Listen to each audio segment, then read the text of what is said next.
Welcome to the Paranormal Pride. I'm your host, Denise Pridemore, and I think you guys recognize my sidekick, Ron. I hope everybody's having a good night. Second host. So I wanted to bring you guys up to speed on what's been going on. My nephew, Timothy is doing well over in Virginia Beach. He's, recovering from his 4th round of chemo. We still don't have any news there. My nephew, Vincent, some of you know him as Boomer. He got moved to another facility, and he's breathing on his own. But we still need your prayers for both Timothy and Donna, and Judy and Vincent. And please keep those prayers coming, because that's about all I can do at this point. Ron and I will be going to see all of them at the end of the month. So we'll have updates at that point. But my sister Judy's keeping us informed every day. Donna lets us know if anything's going on. So please keep those prayers coming. And if you want to help out in any way, reach out to me and let me know. I will tell you exactly where I can tell you where to go, but I can tell you where to go to help out. So, but that's where we are. So I'd like to thank everybody who's been praying and has been sending me encouragement and everything. And I'd like to thank, and I'm pretty sure they're not listening though, the Shelby Valley Church of Christ in Virgie, Kentucky. They have been helping Donna and Judy out with all kinds of stuff with their families and things like that. So that is a huge thing for me to know that somebody else is there helping them when I can't be right there. So thank you guys. So, and now on a happy note, got a guest. Well, we got Susan and Mike. And Tom, Crystal, and my mom. Yep. And so hello, everybody. Hi, guys. I would like to welcome our guests to the show. You guys, some of you have met Dan Williams in person, and some of you have seen him on my show before. And we are going to talk to him. He's from Paranormal Research Institute, and they are more scientific than touchy-feely ghost hunters. So I think you guys will enjoy this more scientific type talk. So I'd like to welcome Dan Williams to the show. Hey guys, what's up? What's up, Dan? We're good. I hope you're doing well. It's been a while since we talked. It has been a while. Yeah, I was just like looking at the Florida out your window there. Oh yes, the rainy Florida. This is our rainy month. Well, it's better than the hot and muggy Illinois months, so yep. I'll trade you any day of the week. No hurricanes here in Milton. Well, we don't have any hurricanes either. Oh, we'll have that. No, we have that too. We have 3 fires running. Yeah, but we also don't get ice and snow. Oh, well, that's right. True. We did get ice and snow. Yeah, once every. But normally we don't get ice and snow, and our humidity we have humidifiers running, and it's still 64% humidity in our house. Yeah, I think we're probably about 90% right. Well, I'm going to tell you right now, we're 100% because it's raining. Somebody walked outside and spit. That's what happened. It doesn't take much here. So, but you know what? It's great because when you go to the beach, the water's like 88 degrees. It's like taking a bath. Oh, that's not so bad, then. I mean, I guess you could stay home and just take a bath and not get the salt on you then, but, you know. The salt water's good for your skin. I'll find always come back, Denise. Always come back. Yeah, there's nothing in the bath water that can kill you. It's more fun down at the beach where you got lots of stuff that can kill you. Well, that's true. Yeah, that's a good point. That's more exciting. Last weekend we went to the beach and there was all these tourists there. It was, it rained during the day and it was coming and going. And we're out there and there's a stingray. Mm-hmm. Not a big deal. But then we walk in a little, ankle deep, and here's all these little sand sharks. And like I always tell Ron, I said, the babies are here. That means the bigger ones are out there. Uh-huh. So I don't go out far. But everybody's all excited when they see baby sharks at the beach. And so we always try to make the tourists have fun by letting them see the baby sharks. Yeah, I can So, see that. I'd like to see a baby but yeah. shark. Actually, I was down in Florida 2 months ago. My girlfriend and I took a cruise, and so we went out of Fort Lauderdale. So while we were Mhm. hanging out in Fort Lauderdale, I spent basically the weekend chasing all the lizards because there's lizards everywhere down there. Maybe- Oh Everywhere. yeah, and they're bigger than Yeah. the ones we have. Ours are about this big, and they make a lot of noise. Oh, really?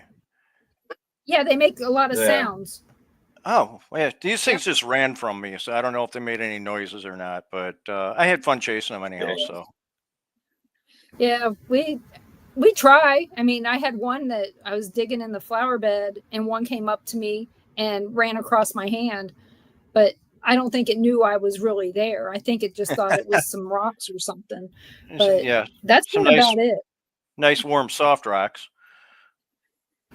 Well, no, our rock, yeah, softer than the rocks we have here. But yeah, you know. So, how did you like your cruise? I loved it. That was actually the first vacation I've ever taken. I mean, I've traveled a lot, but it's always like to do something, to do a convention or do an investigation or, Yeah. something with work. But this one was just, we're going to go on a cruise and I'm not going to think for 3 days. And I loved it. It was great. I need to do it again soon. We went on one in February, and the only time I had internet was when we were docked or on land.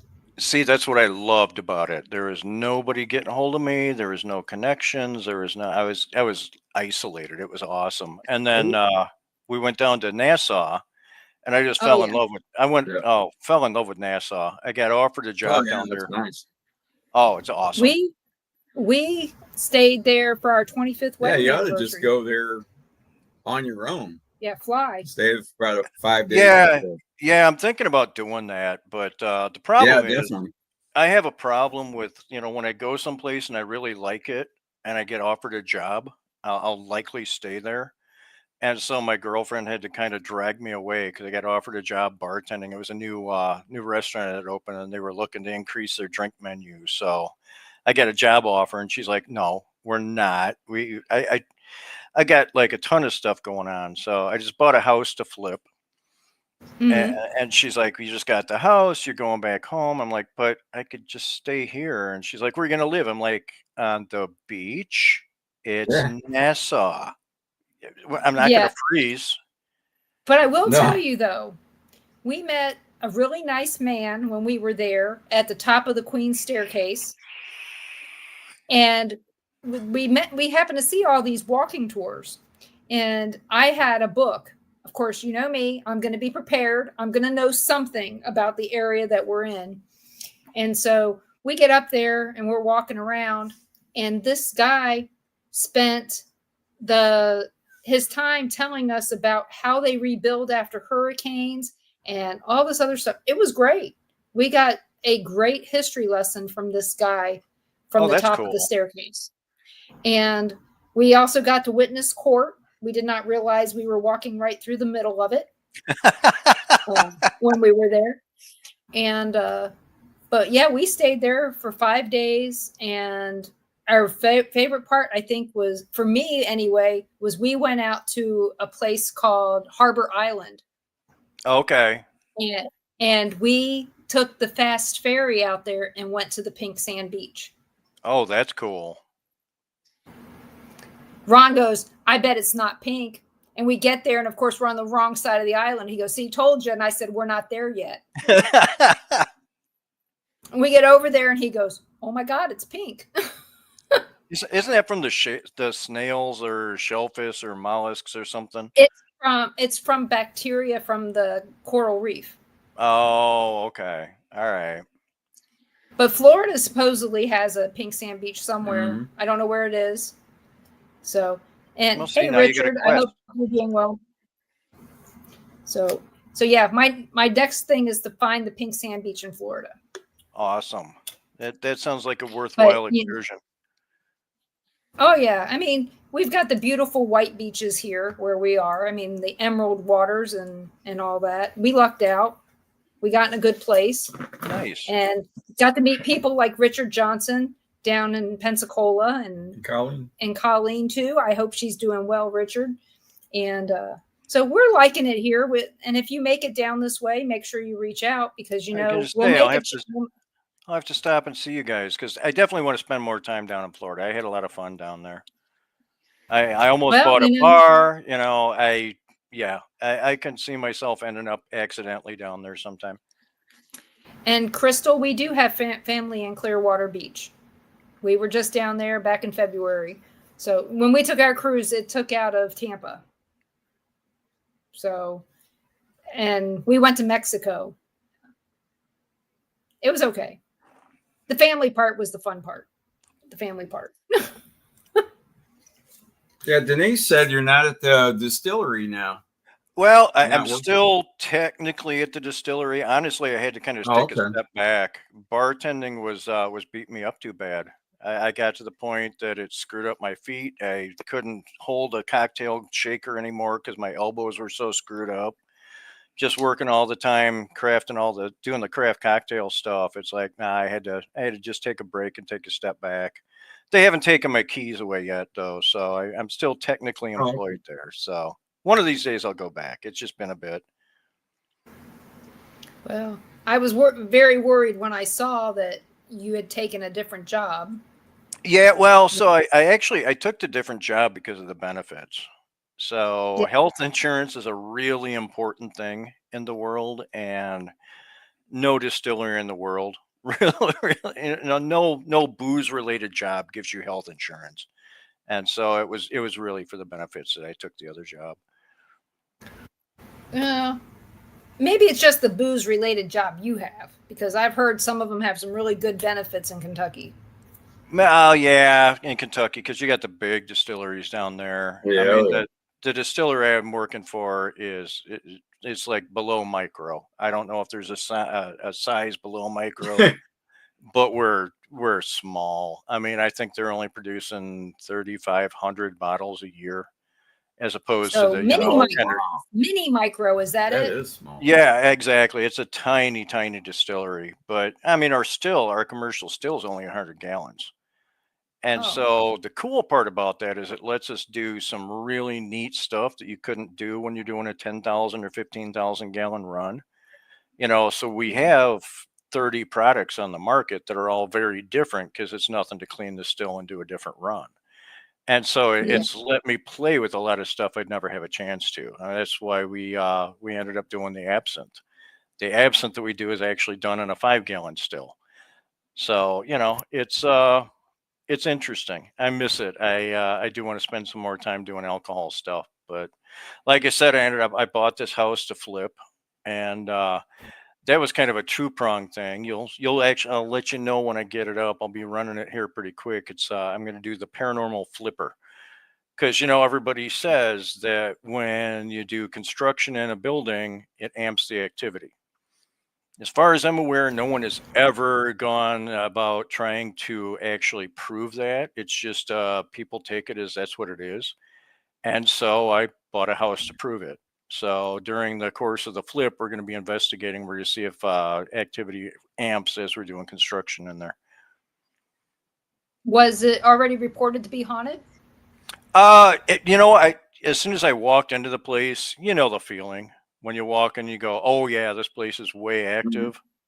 That's what I got when I went to even look at the place. Like, as soon as I walked in the door, I'm like, oh, yeah, there's activity in here.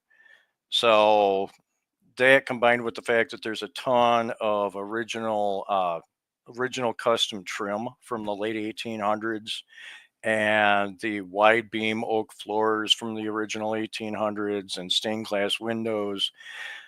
So that combined with the fact that I'm like, there's energy in here, so it just made sense. So it's kind of a side project apart from the PRI stuff.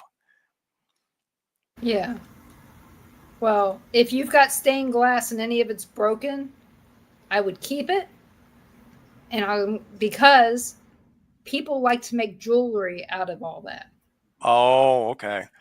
Yeah, there is one broken panel in it I have to replace, but. And not to mention glazed glass. If it's an old house and it's got glazed glass, They also try to make jewelry out of that because it Oh, really? looks opalescent. Oh, yeah. Yeah, most So definitely. I know that from McPike Mansion. They Oh, they okay. do it there at McPike Mansion. They sell a lot of earrings and necklaces with some of the broken glass from the house. Okay. Yeah, so I mean, it's going to be an interesting project. The plan is, we'll get it flipped and turn it around, and hopefully we build a following while we're doing it, and people are interested because it's, hopefully we appeal to both people that are interested in house flipping and people that are interested in paranormal research. So it's something that's One never been done before that I know of. one of the places that we stayed in Ozark, Missouri, it's haunted, Mhm. and it was owned by one of the police officers from Live PD. Mm-hmm. Susan and Mike took us there, and that he was kind of documenting. He wasn't a paranormal investigator, so he couldn't document it the right way, but he was actually showing things that was occurring while he was doing the renovations on the place. See, that's cool. And, I've Again, heard it so yeah, It was often. active. You get that activity, and I firmly believe that's probably true, that when you do that kind of work, you're gonna stir things up. But until we actually test it, nobody can really say 100%, right. So, are you going to be doing an investigation to baseline it before you start anything up? Yeah, we've already started some minor stuff. I had to fix the holes in the roof before I really could do much of anything. So it does have a new roof on it, but before we do anything internal, I'll do a baseline and we'll go from there. I mean, the roof is important. Yeah, because there was some. So this house was interesting. Frame wise, structure wise, it's very very solid. Anything aesthetic, forget it. Like basically, it's the ultimate flip. Mhm. There is no furniture anywhere, in the house. There's no cabinets in the kitchen. I mean, it's all gone. So it's basically a blank slate that we're working with. It's kind of good. Yeah, I don't mind so much. I mean, it's got a newer, like No, within it's 5 years. That's not a bad deal because you can set that kitchen any way you want. Exactly. I can lay it out however I want. So, Yeah, the furnace and water heater yeah, are within 5 years old. So they were new, and I'm getting the central air put in here pretty quick. yeah, But other than that, yeah, it's a blank slate. I can do whatever I want to with it. So we're having a lot of fun making plans right now. yeah. That's good. Well, don't make it so great that you want to live in it. Well, that's what my girlfriend's afraid of. She's like, we're going to fall in love with this place. I'm like, well, you can fall in love with it. We're still selling it because it owns about 90% of my money right now. So it needs to be sold. Yeah. So, what is your time frame for getting it all done so that you can Well, flip it? I was hoping for this fall, but I think it's going to be next spring to do it the right way. We were going to try and push it. And it's like, honestly, it's been so crazy hot up here. Every time we walk in, I'm like, there's only so much we can do. So we're not moving quite as fast as I wanted to with it. It's like, no, we'll just wait. We'll work on it over the winter, get it the way we want it, and then we'll sell it in the spring. Yeah, paint doesn't go on well when it's got skin on top of it. No, it really doesn't. It's been a nightmare trying to do anything because, like I said, it's been just crazy hot up here. So he's like, all right, Yeah. that's fine. We'll go slow and then we'll do it the right way and we'll deal with it next spring. Yeah, Ron's been busy painting everything here. Have you done a lot of work on other houses? Have you done any rehabs or anything like that? I actually have. I mean, living up in Alaska, it's ridiculous the amount of stuff that you end up doing without even trying. So since I was up there for 9 years, I think I did we've rebuilt foundations, we've lifted houses, Right. We've done Yeah, I everything figured you dumb did. that you could possibly do. So approximate time frame, we don't know exactly, because I'm guessing the courthouse that had the records probably burned, like a lot of them did. So there's no exact date in the deed, but everything is kind of leaning towards 1890s ish, right in that area. That is old. Yeah, Are I you mean, going to try to make it? Are you going to try to make it period, or are you going to try to modernize it? so it's going to be what I'm calling a modern Victorian. So I want to do as many of the Victorian touches because I love Victorian homes, but then I still want to have the cool electronic locks and the Wi-Fi integrated, et cetera, et cetera, et cetera. So Victorian with modern gewgaws basically is the best way I can describe it. It's a good way to go. I'd like to say hi to Brandon and James. Thank you guys for coming. Yep. If any of you have any questions at all for Dan, please bring them up. He loves to answer questions. He wrote a book about the paranormal, so he likes to answer questions. He's really good at it. And if you don't have questions about the paranormal, you can ask about spirits in the bottle. He can tell you about them too. Yeah, so we try and cover all. So what have you and your team been doing lately on the paranormal? So honestly, it's been kind of slow. We just trying to get together and stuff has been a little tough. We've done a couple of just test investigations to see where things are kind of falling apart. And so we're doing some revision on the methodology right at the moment. Honestly, I've hit the point with investigations that unless we're doing it to test something, like I don't often go, you know what, I want to go spend the night in an abandoned house and just investigate. And so we're actually working more on the back end. We're trying to do a couple things on the behind the scenes that if we can make it work, and I think we're at least somewhat on track to make it work. It's going to change the world. The REG stuff is continually, we use that as just a regular thing now. It continually proves itself. And so we've been, it just kind of become part of our investigation methodology is to use the random event generator now. But we're also working on some stuff, and I don't really want to go too deep into it because I don't know if I'm full of shit or not. But we think you are, but that's okay. But yeah, we're hoping within the next year to year and a half, we're going to come out with a software that will actually be able to flag EVPs. Okay. So you'd be able to basically upload all of your electronic recordings, and it would scrub those for EVPs and then spit them out. So you'd be able to actually do evidence review and if we can do it, I mean, it'll change the world because you'd be able to do hours and hours and hours of audio in 30 seconds. Yeah, the thing is would it tell you what it's saying, or do you have to listen to it over and over again and try to figure out what it's saying? And is it relevant to what's going on? So there again, that goes into our investigation methodology, right? What it's saying isn't nearly as important to the way we investigate is that it's saying something. Right. So I care that it's an EVP. I don't really care if it says, hey, Ted's car was left in the garage in 1972. I don't, that's further on down the road for us. So first steps is being able to flag an EVP, because then if we can actually flag it and we're flagging the time and stuff like that, and AI has been kind of a godsend with a lot of that stuff. We're playing with a lot of AI stuff just for analysis purposes.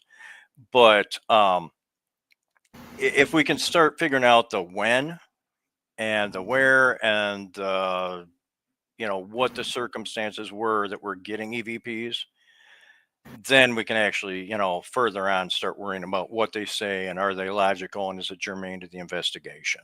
But right now, it's the other thing you'll need to put into that data is what type of recording is it? Where did it come from? Exactly. because that's a key thing. And I mean, I know that people put a lot of stock into their Zoom recorders, their cell phone recorders, their their real EVP recorder, whatever it is that they're using, they put a lot of stock in it. Oh yeah. I would like to see which one is truly giving you actual real EVPs, not your finger over the mic Exactly. that you're moving around and it's picking up air and noise from Exactly. Yep. somewhere else. I'm not saying that they're all that, but I know that it happens. Oh, it absolutely That does. some things are misconstrued. So, I mean, I think the biggest challenge that we've had is, so you have all this stuff, this paranormal research stuff that people like this device and they like this device, and the spirits are talking to them on this one, and the spirits are talking to them on that one. We're trying to do a lot more broad stroke, I guess. So basically, we're kind of trying to go top down and say, first of all, is this an EVP? Number one, is this actually an electronic voice phenomena? Once we can determine that, once we can tag that 100%, then we worry about what it says or why it says it or how long it lasts or whatever. But step one, and that's always been one of my big things with paranormal research, is people love to jump to the end. People love to say this happened and this happened, therefore it's this, and that becomes their Bible, and that's what it is. And so that's always been one of the huge things with the PRI, is to maintain objectivity. And first of all, you take the broad sweeps. That was the whole point of the REG, was to try to determine, is there something actually paranormal happening? Because it's great to assume, and it's great to go, hey, I was there and this happened, therefore. But there had never been any scientific actual measure of, is there paranormal activity, which is where the REG came in. And now, after 4 years, 5 years of dealing with that, we're pretty comfortable saying, this is pretty valid. It really hasn't failed us yet. We've done 60, 70 investigations using the random event generator, and it's always held true to what it's supposed to. And so, that's step one. So, okay, now we have proof that yes, there is paranormal activity.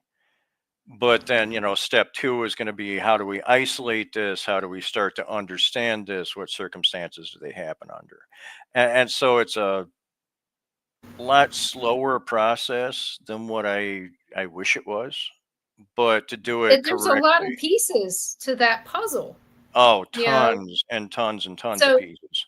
Like Tom says, he goes, that would put Ghost Adventures out of business. But one of the things that Ghost Adventures does that they don't even, I don't think that they realize that they're doing, or they're doing it intentionally and people aren't calling them out on it. If you listen to their EVPs lately, in like the last 3 or 4 years, it's somebody on their team's voice. Yep.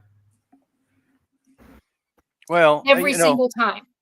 So the thing is, and I constantly remind people of this, paranormal entertainment is paranormal entertainment. Oh yeah, I know. There's a difference between an entertaining TV show, and I will give Baggins, he is one hell of a showman. I mean, he is a great entertainer. I was out in Vegas right before I went down to Florida, matter of fact, and we went to his haunted house, the Haunted Museum. Yeah. Highly recommend that if you're ever out. Did you see my bear in there? Was my bear in there? Which bear would that be? The one that did all the jiggles on the Sally House episode. Yeah. I don't remember, but honestly, there's so much in there. Well, there's like such a crazy amount of stuff. It took us, I think, 2.5 hours was the tour. But there's stuff from Anton LaVey. I got to see Kevorkian's van. There was Ed Gaines' axe and bucket, or cast iron pot. There's just this ridiculous amount of stuff in there that you just walk out and you have a paranormal hangover just from being close to the place. I think, there's just so Well, much stuff in there. so when you were there, did you happen to go to Rainforest Cafe? I did not. Well, next time you have to go there. That's where our daughter is the general manager of. Oh, really? Okay. Well, I will definitely. Which is it in one of the casinos or? It's on the out. It's upstairs at the Planet Hollywood. Yeah. It used to be the Goratorium a long time ago. And what's funny is that the first time I went to Vegas, that was one of the first bars I ever went to was the Goratorium, and it was with work, so it wasn't like, that's not my kind of thing. Right. Eli Roth is not anything to do with me, but yeah, we were talking about that the other day, and she goes, "You do know that you took me to the Goratorium when we went?" And I said, "Yeah." She goes, "That's the Rainforest Cafe." And I said, "I did not know that." Oh, that's funny. So, yeah, I'll have to hit I that thought up it next time I was, go but out there. but yeah, she's the general manager there, and they now serve breakfast. If anybody's in Vegas and they need a good breakfast, go to Rainforest Cafe. They're serving breakfast now. I mean, typically when I'm in Vegas, I try to avoid breakfast like the plague. That means I got up way too early. Yep. So, I try and sleep until at least lunch hour. But if I do find myself needing breakfast, I'll know where to go. Yeah. So she does a good job. They do a really good job there at the Rainforest Cafe. So nice. She told me not to come because she goes, then I can't work if you're there. And but we do have yes, Tom, it is the old Aladdin. In fact, all the fixtures are still the Aladdin fixtures. They just added movie posters to all the rooms. So, because I got to stay in the Goodwill Hunting room a long time ago. But we have a question here Planet from Hollywood. Yeah, that's where I stayed for work. So, James has a question. He says, "Back to the house. So, how are you feeling about the energy of that house? Was it negative or not?" No, I wouldn't call it negative. It's just active. If it was negative, I honestly probably would have thought twice about getting it because that's just a big old pain in the butt. I don't like dealing with negative energy if I don't have to, but there was that heaviness, there was that presence that you could feel. And I'm okay with that. I am actually really down with that sort of thing. But yeah, no, there was nothing that was, there was no get outs, there was no walls bleeding or anything. So I'm just basically, my guess is that it's probably the original owner of the house, because you could tell when it was first built, there was a ton of details put into it.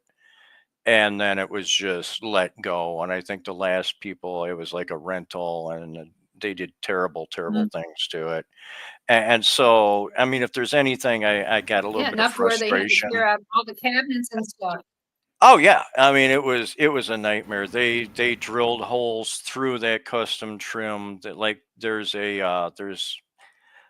the freaking thermostat. They drilled through the two walls of trim. So there was trim on either side of the divider that they put the thermostat on. They drilled through both of them just to run a wire through one of them. So, this is the kind of dumb shit, and, 1,000 staples here and there and running screws into it. And so I'm guessing the original owner of the house is probably just spinning. And so I do hope that activity spikes as we're working on it, but I hope it spikes in a more pleasant way as they see we're trying to bring it back, We had a friend in Leavenworth, Kansas. He was my boss at one time. And he bought a house on Esplanade. On the bluffs. It's right on the bluffs of the river. And a lot of the officers from when Leavenworth was originally built lived in these houses. Carrie Nation lived down the street. Okay. So that tells you this was not a random neighborhood. These are all very historic homes on his street. So he bought this house basically on the doors, on the the steps of the courthouse. A guy had died in the house. He had died from a tooth infection in July when he was found with his dogs. He had big dogs. Okay. And he was right in the middle of the floor. And it was, so you can imagine how horrible this place was. Oh yeah. Oh yeah. So I'm his friend. He calls me and he says, I know that you're into this stuff. He goes, I think my house is haunted. I go, it is. Guess. Well, he had already started to work on it. Yeah. Then he started to work on it. No, he was already started about a month or two in. And he says, I'm getting some weird stuff going on here. Then he calls me like 3 months later and he goes, Denise, my house is happy. I said, I know. He goes, how do you know? I said, because you're making it back to the house that it needs to be. He restored it back to what it would have been like in 1868. Okay. Okay. It was beautiful. And we were walking through his house and they had moved the staircase, which is common in older houses, especially when they make them into apartments or something like that. Oh, yeah. We go up the steps and I go, well, this is interesting. And I hit the wall and open a door. And he's like, I didn't know that was there. Oh, that's really cool. And he looked and he goes, they had said this house was on the Underground Railroad. And we found newspapers in there because it was owned by stuff in there. It was owned by a German guy that when it was originally built, right, he ran a newspaper out of there. Okay. So the house was built, like I said, it was built like in the 1830s. So it was part of the Underground Railroad. And Susan, I did not know your sister lives in Leavenworth, but Leavenworth is one of the most haunted towns in the whole country. Oh, yeah. They just don't embrace it like Atchison, Kansas does. Mm-hmm. They need to. They need to embrace it. I know that you've met Cassie. Oh, yeah. That lives in Leavenworth. Yep. And, they got the underground there and all that. But yeah. So here he is. He's thinking that he has a horrible haunting. We were walking through his basement and I told him, I said, your tool, I don't know anything other than what I'm telling him. We're in the basement underneath the front porch. And I go, your tools keep getting moved somewhere else. And his worker that he had that I forgot his name, but he was from another country and he wore his crucifix every day. He said his prayers every day because he was terrified that the house was hating him. But all the power tools kept being moved from under the front porch in the basement to back by the door. Yeah, that was the weird thing that was happening. He said it just happened too much. Yeah. He said there must be something to this. Yeah. Oh, yeah. That's the thing is, and that's kind of why I decided to do this. Like I said, it wasn't one of the, I'm going to be out to debunk this whole thing. It's, as far as I'm aware, no one has ever confirmed it over the course of a restoration of a P.A.R.S.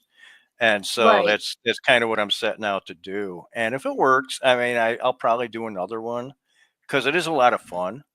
And now all the realtors in the area are super excited because, I told them, like, I'm only interested in refurbing haunted houses.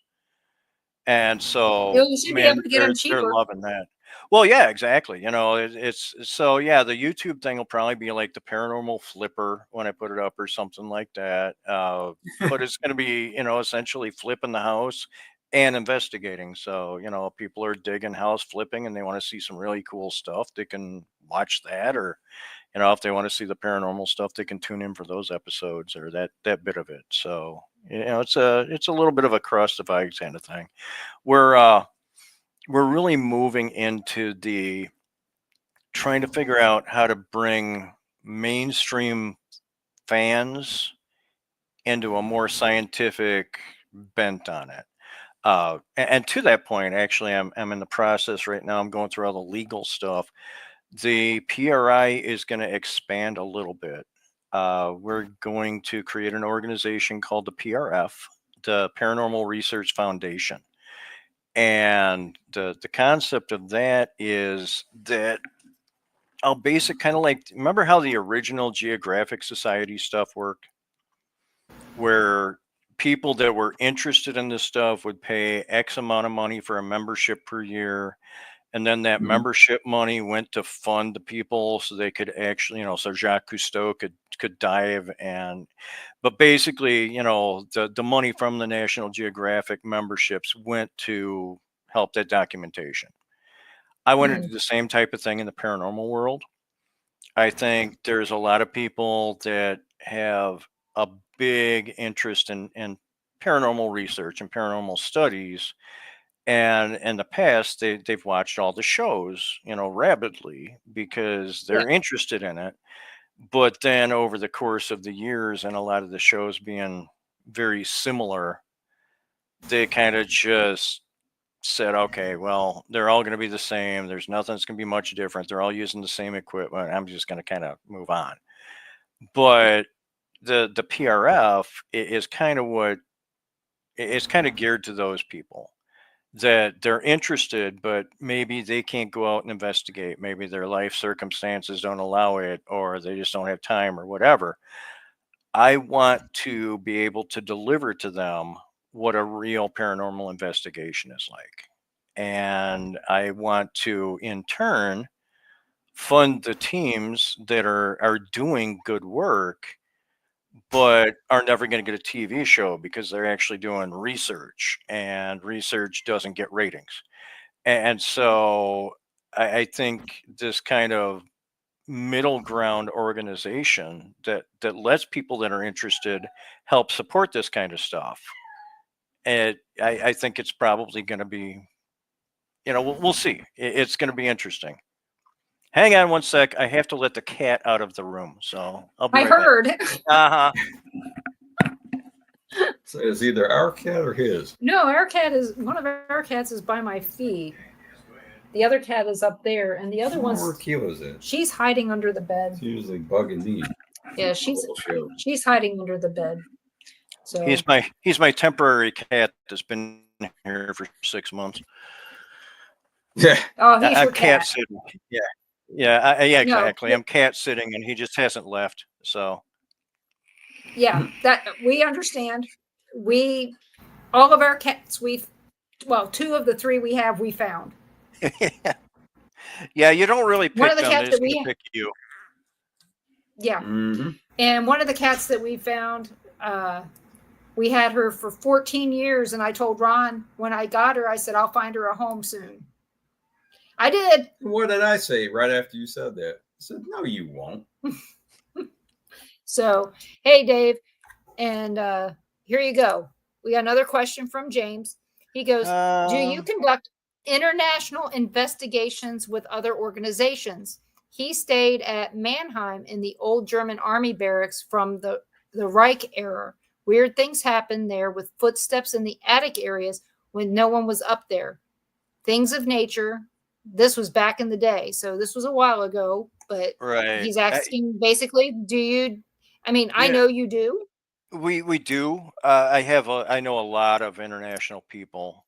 We haven't officially done an actual investigation internationally, but I go back and forth with a lot of international people that hit me up for, hey, what about this, or hey, what about that? I do want to do some more international stuff. My goal, if I can actually make this house flipping thing work, I would love to retire from my 9 to 5 day a week job and actually do this stuff. This is kind of what the bent is I want to do this full time. So I'm trying to position myself so I can do this full time now. Yeah, but you know what? There's no benefits. I know. That's the one thing that's been stopping me. That's the only reason I still go to work at 8 o'clock every morning is I've got to figure out health Probably a insurance. good time to do it. Yeah. A lot better than when I did. Yeah, I'll just kick around for another 10 years and then I can just get Social Security and be good. So I just need to make it a few more years. I'm not going to say how many in case anybody from work is listening, but I need to make it a few more years in my job. I don't look like I'm old enough to retire from what I'm told. So, but it's hard to work when somebody else is retired Oh, and that's wants really to do hard. stuff. Exactly. Yeah, it gets harder and harder. But let's add that we're also full-time babysitters on top of my full-time job. Oh, yeah, that's tough. It is. And it's not from baby Utica either. Do you know that baby Utica is going to be 8 years old in November? Has it been that long? Yep. Oh my God. I would not have guessed that. I would have said Ruby, 4 or 5 maybe. Yep. Yeah, we remember exactly when we came out. It was a fun trip. I wish more people had Oh, showed it up. was. That was We had a lot of fun. Oh, Yeah, man. apparently- Yeah, that was great. Apparently, we weren't the only ones that had a lot of fun. But, you know, I do tell people that story about Larry Yeah. every now and then. Because the look on your face when I said that was amazing. Well, you know, the consistency across equipment was just nuts. You know, because everything was saying Larry. It wasn't one thing that you got stuck in a loop. It was everything that, you know, up to and including EVPs, if I recall right. I think we got just a straight EVP. Echo box. But the thing is I said it. Yeah. But remember, I said it at the lodge, not at the location where we were doing the investigation. So I said it before we even got there, and I didn't know who Larry was until Ron and who walked down there with you to the memorial? Was it David? It was a couple of us. I was going to say, I think it was you and Glidden and John might have gone down. David. It wasn't me because it was February. It was cold. It was chilly. Well, remember there was we got that weird warm up that weekend? Yeah, I say, we lucked out on the weather. Oh, yeah, we did. No snow. I mean, that was, we got really lucky. The thing is we've always wanted to go back there, not to the pub, but to the area to go to Starving Rock and all that. And we just it's a very cool area. It really is. Mm-hmm. And Duffy's is now it's not Duffy's anymore. It's a different place that doesn't necessarily have the same character that it did, but it's an okay place. Did they remodel it? Oh, completely. I can't imagine how much money they put into it. They completely gutted the basement, did a whole new walk-in cooler down there. The upstairs, remember we went upstairs and had to wade through all that stuff? It's a big empty event center now. They completely gutted it. They tore all the walls out of it. Yeah, it's totally different up there. Well, too bad you weren't there to record what kind of activity they had during it would have been interesting because those guys went in and they just ripped stuff. I mean, there was no careful trying to save. Actually, I recovered a couple of the doors out of the dumpster because they were original 1800 doors and they were just chucking them. You know, they didn't care. So I pulled a bunch of stuff out and ended up giving it to an antique dealer friend of mine. Oh.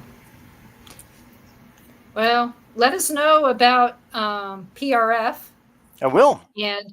And James, just to give you a heads up, we have done some investigations internationally from here remotely, mostly because we haven't been anywhere except, on a ship to Mexico lately. That has been about it.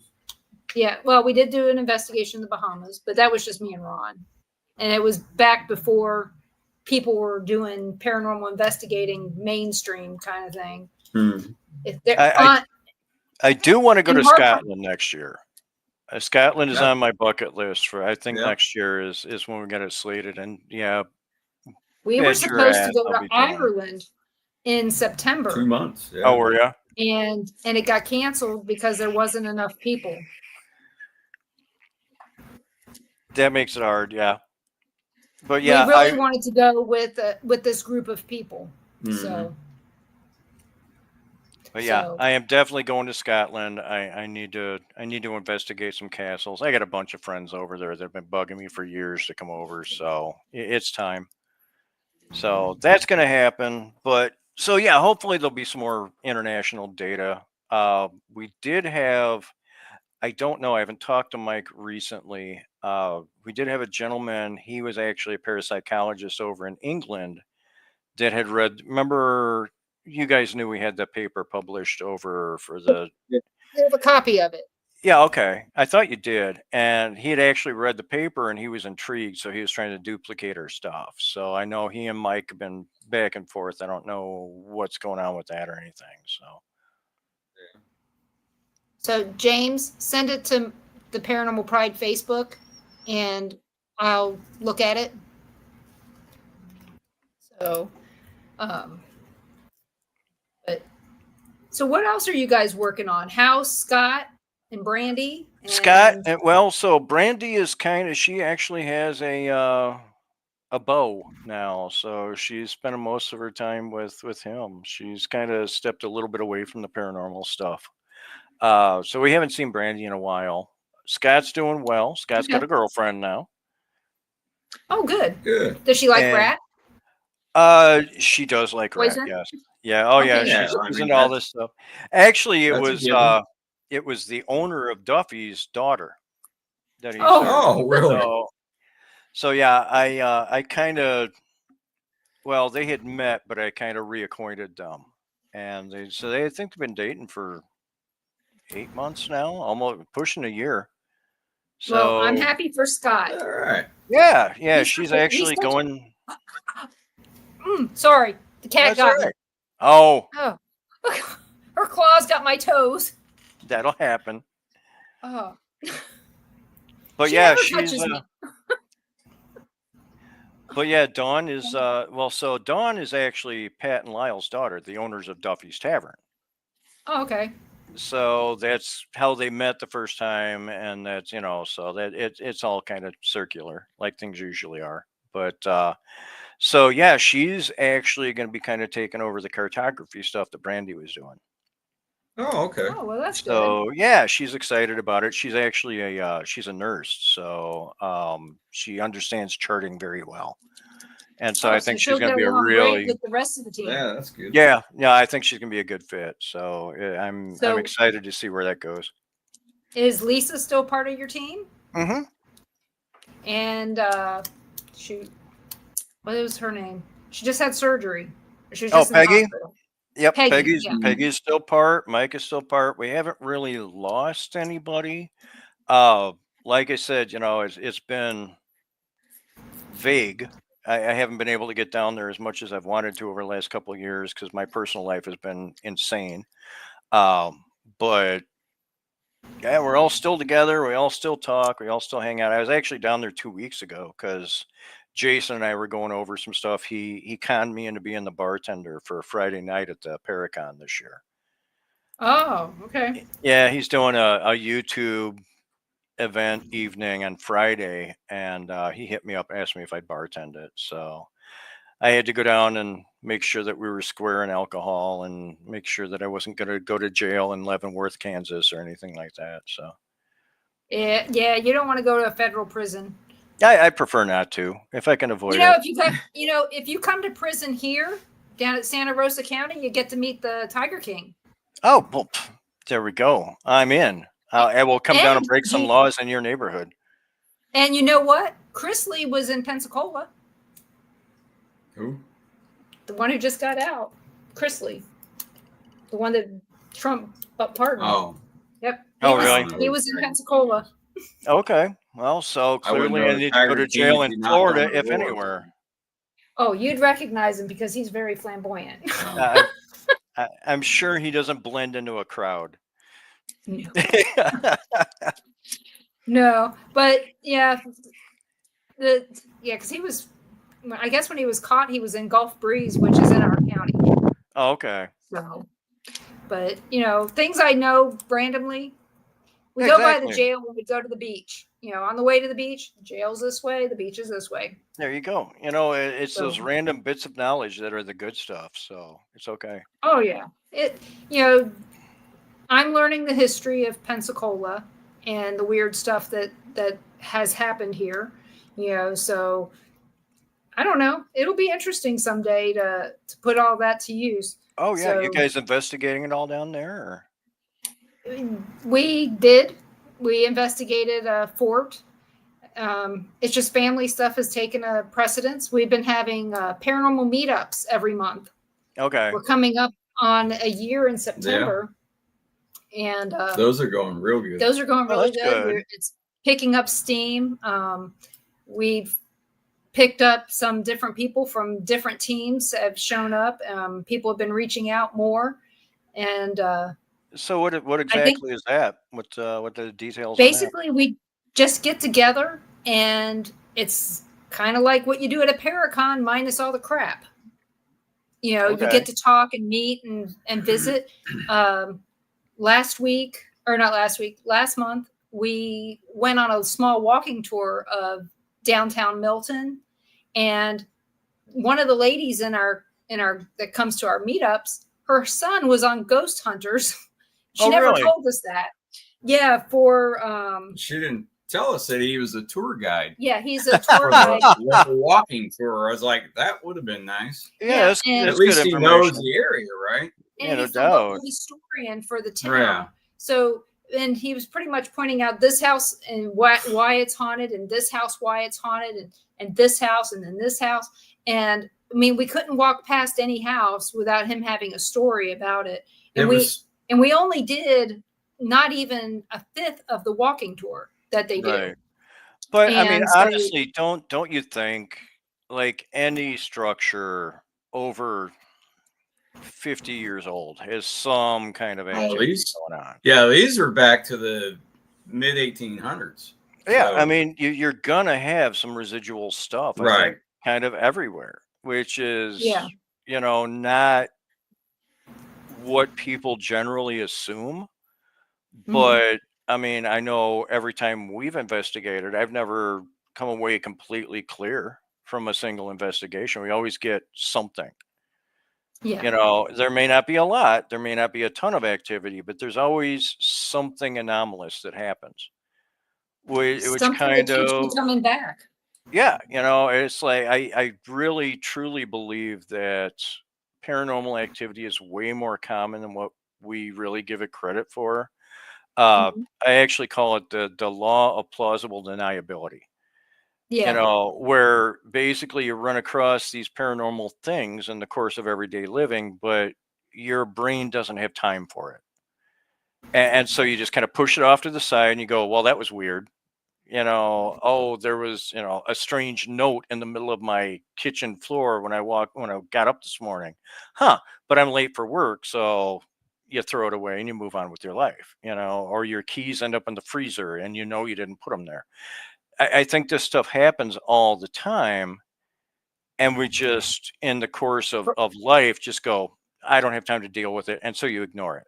So yeah, I we write it really off. think, yeah, I really think that hauntings and activity are a lot more prevalent than what we think they are. Well, James has a bunch of questions for us tonight. Oh, okay. He asks, "What about old items that end up retaining an attachment? How do you test for that?" Honestly, I don't, or I haven't. Um, just because the circumstance hasn't really happened for me to test for that. I don't know.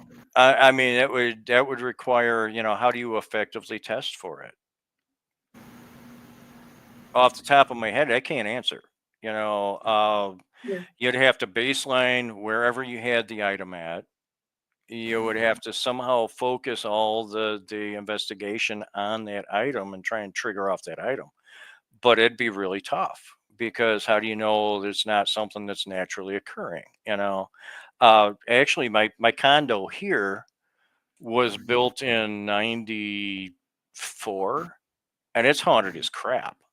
I mean, Oh, my daughter hates it over here because she'll come over and do her laundry. I stay at my girlfriend's a lot, so she's here by herself, and she's like, "Dad, the TV, the sound bar kept going on and off on its own, and I hear people walking, and I've seen shadows." I'm like, "Yeah, no, it's active.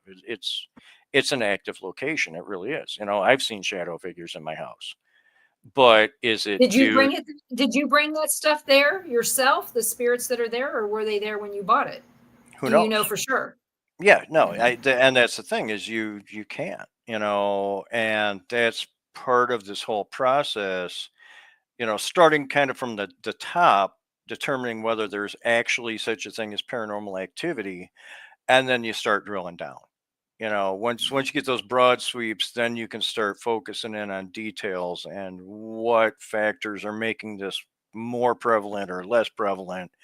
And it's the way science works. For years I've always said that modern paranormal research is right now kind of parallel to what archaeology was in the late 1800s, early 1900s, when they would blow the hole in the side of the pyramid and they would drag out whatever they could find, and they were archaeologists, and they would have mummy unwrapping parties in Victorian England. They had the interest, but they weren't really doing it scientifically. And No. I kind of think that's where we're at right now. And so we're trying to move the science forward without the anecdotal stuff from TV Yeah. and Yeah, what people feel. exactly. and And stuff I like mean, that. it's such a hard thing because I mean, a ghost is basically a literary construct. We understand ghosts from reading literature. Read A Christmas Story. It's this Right. traditional ghost stuff. And so when something happens that parallels that literary design, we go, "Oh, that's a ghost." Yeah. But really, when you take 1,000 steps back and you look at it, yes, something we don't understand happened. But when you remove the literature, now it's just an anomaly. And so now we have to start categorizing it. We have to see if we can duplicate it. That's where the science really comes into play. And that's actually what we're going to lecture about this year at the KC Paracon, is why would you investigate scientifically? So when is the Kansas City Paracon? It is the first weekend in August this year in Leavenworth, Kansas. Jason got a venue in Okay. Leavenworth. So So where did he get it in Leavenworth? I don't know. You would have to go out to the KC Paracon, look up KC Paracon. I think it's Paracon KC actually. So there's two of them I know going on in Kansas City now. What's that? Yeah, I'm surprised we're surprised Yeah. Leavenworth allowed it. Right. So far, so good. So I will tell you, you need to check out when you're there. We were the very first people to investigate the Carroll Mansion. Oh, okay. It is the Leavenworth County or the Leavenworth Historical Society building. My friend John, who we talked about his house on the Esplanade, his wife was one of the docents there. Oh, and okay. she drug us in there to investigate it because they were trying to make money for the house. And I put together an entire presentation and sent it to them and told them everything that was going on, told them about how much money they could make if, when they decided to do this. And they still decided not to, but it's Leavenworth. There is a stigma related to hauntings. We were going to help them out. That was even before. No, we were doing the Sally House. The Sally House. We even thought, well, if we had to pick between the two, we were going to be leaving the Sally House and do that. If we had to, pick. Right. Yeah, and maybe they can get you into the underground. And we ended up leaving there anyway. Yeah, but yeah, maybe you could get into the underground. As well, because there wasn't nothing there. But that's a whole nother story. Yeah. Well, yeah, I figure we'll probably be back there more often than not. You know how it is with conventions. I mean, we're kind of booked end to end on the convention already. But so you can't really. Wasn't that your first one? The first one was when I met you guys. Yeah. That first year, that was the first convention I'd ever been to. That was in 2015. Independence. Yeah, that's right. Shortly after I came back from Alaska. Matter of fact, I had to laugh because David was sitting catty-cornered from me, and the whole time, a lot of people there. At that whole time, he was playing this video of me the whole damn time. That was a fun convention. I really enjoyed it. It was. We met a lot of people there. Yeah, in fact, Frank Bennett. We met him there. His birthday's next Monday. Well, Carl and Gary. We met Gary and Carl there. we met Justin. Hey, you met me. We met you. We met let's see. Well, shit, I already knew quite when I left there, I told Denise, I said, what was that guy's name? I said, from Illinois. I said, he had a lot of great ideas. She goes, Dan Williams. I went, oh yeah. I said, we need to get with this guy. I said, too bad he doesn't live, closer, but yeah, Jason keeps trying to talk me. Coopsick keeps trying to talk me into moving to KC. Oh yeah. And I'm like, if I didn't have family and everything up here, I'd consider it. Right. I love KC, but Kansas City, Missouri does not take care of their roads. No, they don't. We live there. I mean, we can tell you from experience, Kansas City, Missouri is not a good place to live. Well, there's parts. But Missouri is a better place to live than Kansas, but not Kansas City, Missouri. So, because in Missouri, they're not taking your guns. Exactly. And you know how that is with me. That's why I hate living in Illinois as much as I do. But say la vie, it is what it is. Well, you know what? We are going to be done with the show here. Oh, here she comes. Say she's over there making a bunch of noise. The cat is now demanding Ron feed her treat. So, she's over there just eating her cat. Let me tell you a secret. Everybody, this is the biggest secret ever. Ron plans what they're going to eat every day, how they're going to eat it. He tells them Wednesday is canned food day, Saturday is canned food day, and when they decide they want canned food more, he still gives it to them. He gives them treats. I'm telling you, I had other cats. They've passed now, but they knew what day it was. So let me ask you this, Ron: is there a whiteboard involved? No. He takes all the a sticky pad. A sticky pad. There's a sticky note. Hey, you got to have chicken and then the seafood. I mean, you don't want to have all seafood all at once. You got to have organization, man. Little beef here and there. So when we get the big packages, he lines it all out on the counter and he puts it in order of how he's going to feed them. Retirement is treating you well, isn't it? Oh, that was before that. I just sit there and do this. Yeah, probably. Yeah, I can see that. But again, he feeds them. I get the shit end of the deal. I get the litter box. That's right. So, but needless to say, it is what it is. So yeah, if any of your viewers are around and about KC, first weekend in August, Leavenworth, we're doing the Paracon KC down there. I think Jason's got us kind of like slotted. I know he's got TV show people, I think, on either end of us, because we're shoved in the middle right after lunch. So I think we're going on 1 o'clock on Saturday. So August 1st, 2nd, and 3rd? Yeah, the first weekend in August there. And Friday night, there's their podcast event. I know he's doing tickets for that. I think I'm pouring for like 75 people. We're going to have several podcasts there. And so I'll be behind the bar and probably drinking, because that's what I usually do behind the bar. Well, just be careful. Leavenworth cops are not very nice. I've heard this. Yes, I will behave myself. And if you need to go to a liquor store, go to Leavenworth Liquors. They're haunted. Oh, good. Okay. Just same guy, John. He used to own it. He took us in there. Yeah, he used to own it. He now lives in Lone Jack, so he's not there. But it's Leavenworth is an interesting town. Yeah.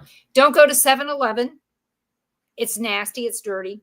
They always are. I've never been to a clean one in my life. I'm sure I haven't either. Well, there's one in Overland Park that's kind of nice, but they rebuilt it.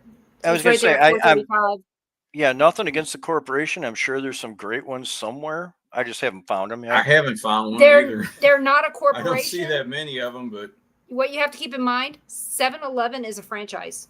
Oh, okay. That's why they're so iffy. Same as Circle K's. They're not KC's that explains a lot. Or Wawa's. Mm-hmm. So those are all corporate. The other ones are franchised. So it does make a difference. It does make a difference. They don't have the quality control. But I'd like to thank everyone. Well, before we do this, where can everybody find you, Dan? Right now, actually, I don't have a website up because we're completely redoing our website. So if you want to find us or hit us up for anything, Facebook is your best bet. It's Paranormal Research Institute on Facebook. That's really the best way. You can always email us at paranormalresearchinstitute@gmail.com. That one usually comes to me, so I hit that one up every so often. But the most best way to hit us up right now is Facebook. That'll all be changing pretty quick. Hopefully by the end of the summer, the PRF will be up and running. I've got the accounting taken care of. I just have to deal with all the lawyer stuff. And so we're doing it actually. The hoops we're jumping through. It's a federal nonprofit. So it is Okay. actually a true federal nonprofit, which is, boy, if you want to start one, a pain in the butt. It's Yeah. an absolute nightmare, but I think that's the only way we could effectively do this. So yeah, I'm paying a crap ton of money to lawyers for it. So, but yeah, hopefully that'll be up soon. Like I said, the goal of that is that every dollar towards membership will go towards actual true scientific real investigations. Maybe not even scientific, but real paranormal investigations. Okay. Well, So like I said, I can't wait to hear more about it when you get it up and running. Give me a message and we'll get you on, and you can tell us all about it, and everybody sweet, can hear what's sweet. going on. And So yeah, I'd like to. the paranormal flippers should be coming up within the next couple weeks. I've actually just got to Oh edit some wow, that's video neat. for that, and so yeah, that'll be going on. And then whatever stuff the PRI does, if we get anything really super cool, I guarantee you'll hear about it right away. So Well, if you need a place to run your paranormal flippers, we've got you. Yeah, You know, let us know whenever that's yeah. getting ready to actually, go. you know what? As a matter of fact, you guys could help me out with this. One of the things that's very difficult when you're doing a lot of scientific testing is a broad sample base. So if any of your listeners have EVPs that they have recorded, if they could tell us what device they were recorded on, typically they're going to be in MP3 format. Wave would be perfect, but if they're in MP3, we can deal with it. But if they would like to share them with us, we can absolutely use it as a base of evidence to start doing an analysis on it and start looking. We're looking for common characteristics in EVPs, and probably Right. some common characteristics that nobody's ever really looked for before. So I need a broad base of EVP recordings so we can make sure that we're actually concurrent all the way through. So Well, if I will anybody has bring any, that up at our next paranormal meetup. Yeah, there's quite a On few teams down here. yeah, yeah, that I do a mean, lot of EVP. That's about all they do.